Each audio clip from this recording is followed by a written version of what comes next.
एक छोटे से गांव में एक दयालु किसान रहता था। किसान ने हमेशा एक सरल जीवन जिया था। वह खेतों में कड़ी मेहनत करता और अपने परिवार की देखभाल प्यार और समर्पण से करता था। एक ठंडी सुबह जब सूरज की किरणें बर्फीली जमीन पर पड़ रही थीं, किसान जल्दी उठकर खेतों की देखभाल करने चला गया। सड़क के किनारे आधी बर्फ में ढकी हुई एक सांप पड़ा था। उसका शरीर ठंड से अकड़ गया था। उसकी चमकती हुई चमड़ी पीली पड़ गई थी और ऐसा लग रहा था जैसे वह ठंड में जम चुका हो। सांप मरने के कगार पर था, पूरी तरह से निढाल और ठंड की मार से बेहाल। किसान के मन में दया आ गई। वह सांप को अपने घर ले गया। उसने सांप को एक कटोरे में रखा और आग जला दी ताकि उसे गर्मी मिले। जैसे ही आग की गर्माहट सांप के शरीर तक पहुंची, किसान ने उसके लिए थोड़ा भोजन तैयार किया, यह उम्मीद करते हुए कि खाना खाने से उसकी ताकत लौट आएगी। घंटों तक किसान सांप की देखभाल करता रहा। धीरे धीरे सांप का जकड़ा हुआ शरीर पिघलने लगा। उसकी त्वचा आग की रोशनी में चमकने लगी और वह धीरे धीरे हिलने लगा। उसकी आंखें झपकीं और फिर उसकी जुबान बाहर निकलने लगी। सांप पूरी तरह से जिंदा हो चुका था।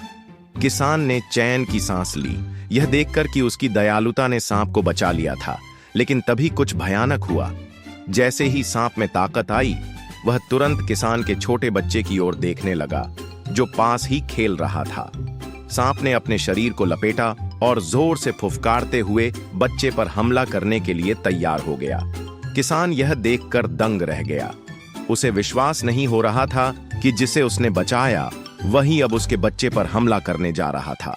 उसकी आंखों में गुस्सा और निराशा आ गई। उसने पास ही रखा कुल्हाड़ी उठाया और जोर से चिल्लाया, ओ निर्दयी प्राणी, मैंने तुझे ठंड में मरने से बचाया, अपने घर लाकर तुझे जिंदा किया, तुझे खाना खिलाया और तेरा बदला यह है कि तू मेरे बच्चे को काटने चला है। सांप ने कोई पछतावा नहीं दिखाया। वह बिना किसी एहसान के अपनी असली प्रकृति में लौट आया था। किसान का गुस्सा और बढ़ गया। उसने महसूस किया कि चाहे जितनी भी दया दिखाई जाए, सांप कभी नहीं बदलेगा। फिर किसान ने बिना देर किए अपनी कुल्हाड़ी उठाई और एक झटके में सांप पर वार कर दिया। सांप वहीं तड़प कर मर गया। किसान कुछ देर तक चुपचाप खड़ा रहा, सांप के निर्जीव शरीर को देखता रहा।